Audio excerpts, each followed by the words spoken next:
welcome to another session of Python programming, and in this session we'll be seeing some advanced concepts and strings. So for that, let me show some example for that. So I'm gonna just print programming for fun. Just gonna run it in this code, and here you can see programming for fun is being printed in a single line. And if you use /n before for and /n before fun, just run this code.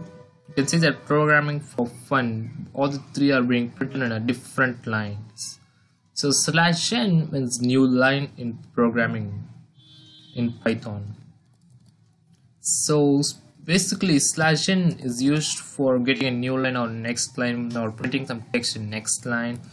Or you can just go like this /n as a YouTube channel.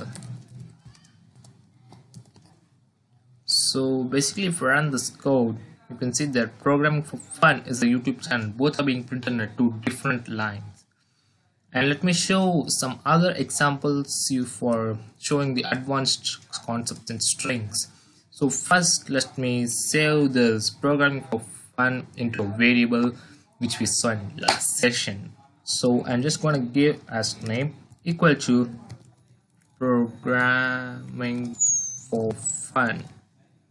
Yeah, I'm just going to print this name out here. So you could see that the programming for fun is being printed as it is. So now I'm just going to print this in all the cases in uppercase. So for that, the function used is upper. So you should after name, I'm just keeping a dot. After that, upper, upper of self, open and close parentheses are must. So when I run this code, you can see that all the cases are being printed in uppercase.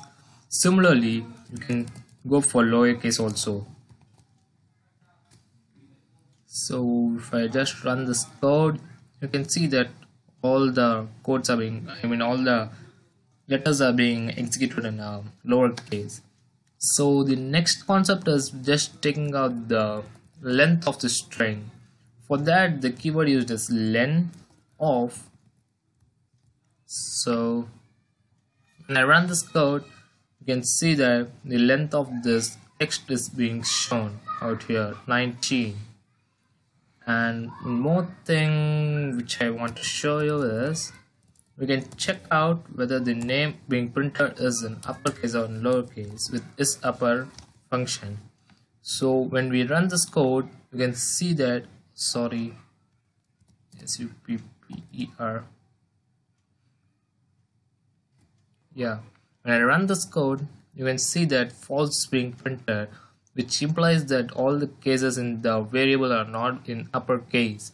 So if I do the same thing by doing upper of dot isUpper, you can see that the value is being changed to true since all the cases are being printed upper right here.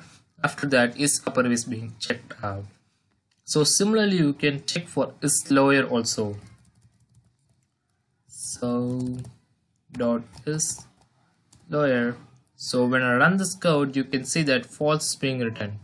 So in both the case isUpper as well as isLower, boolean values are being written out here. Either it will be false or true.